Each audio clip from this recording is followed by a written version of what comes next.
নমস্কার বন্ধুরা, তেজ ডেলি ব্লগে আপনাদের সবাইকে স্বাগত। আশা করি আপনারা সবাই খুব ভালো আছেন, আমরাও ভালো আছি। আজকে আমি আপনাদের করে দেখাবো গাজরের হালুয়া। তবে চলুন শুরু করা যাক আজকে আমার রেসিপি গাজরের হালুয়া। গাজরের হালুয়া করতে প্রথমেই লাগবে গাজর। আমি এখানে 500 গ্রাম গাজর গ্রেটারের সাহায্যে এমনভাবে গ্রেট করে নিয়েছি। আর লাগবে 4-5টা ছোট এলাচ। আমি এটাকে নোড়া দিয়ে একটু থেতো করে নিয়েছি। ভাঙা কাজু বাদাম কিশমিশ, পরিমাণ মতো চিনি, ঘি আর কিছুটা স্যাফরন। কড়াইয়ে আমি 1 লিটার দুধ জালে বসিয়ে দিয়েছি। দুধটা আমার মোটামুটি ঘন হয়ে গেছে, আর একটু ঘন করে নেব। দুধটা আমার ঘন হয়ে গেছে। এবার আমি এই দুধে কিছুটা পরিমাণে স্যাফরন দিয়ে দিলাম। স্যাফরন দিয়ে দুধটা একটু ভালোভাবে নাড়িয়ে নিচ্ছি।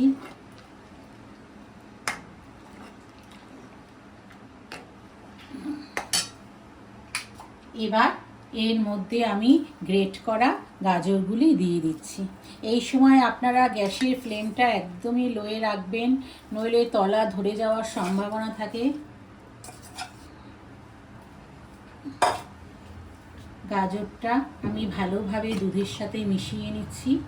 এইভাবেই আমি সমানে নাড়াতে থাকব।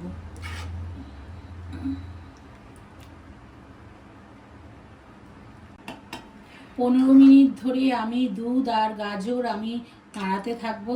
তাতে আমার দুধটাও আরও ঘন হয়ে যাবে আর গাজরটাও ভালোভাবে সেদ্ধ হয়ে যাবে।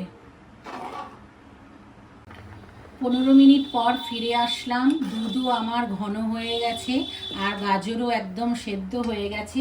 এবার আমি এর মধ্যে পরিমাণ মতো চিনি দিয়ে দিচ্ছি। চিনিটা আপনারা কিরকম মিষ্টি খাবেন সেই বুঝে দেবেন। চিনিটা দিয়েও আমি ভালোভাবে নাড়িয়ে নিচ্ছি।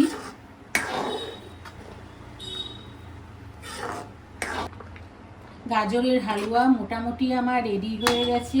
এবার এর মধ্যে আমি ছোট এলাচগুলি দিয়ে দিচ্ছি আর দিয়ে দিচ্ছি পরিমাণ মতো ঘি। এটা দিয়েও আমি ভালোভাবে মিশিয়ে নিচ্ছি। অন্যদিকে গ্যাসে আরেকটা ফ্রাইং প্যান আমি বসিয়ে নিয়েছি। এর মধ্যেও আমি 1 চামচ ঘি দিয়ে দিচ্ছি।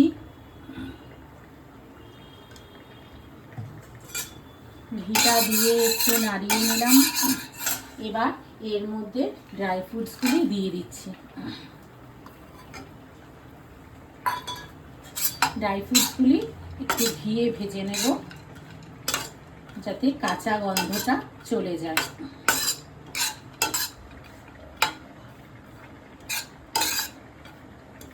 আর এই ড্রাই ফ্রুটসের মধ্যেও কিছুটা খোয়া ক্ষীরও আমি দিয়ে দিয়েছি। সবই আমি ঘিয়ে হালকা করে ভেজে নিচ্ছি। এবার আমি এই ঘিয়ে ভাজা কাজু বাদাম কিশমিশ আর খোয়া ক্ষীরটা হালুয়ার মধ্যে দিয়ে দিলাম। দিয়ে একটু ভালোভাবে নাড়িয়ে নিচ্ছি।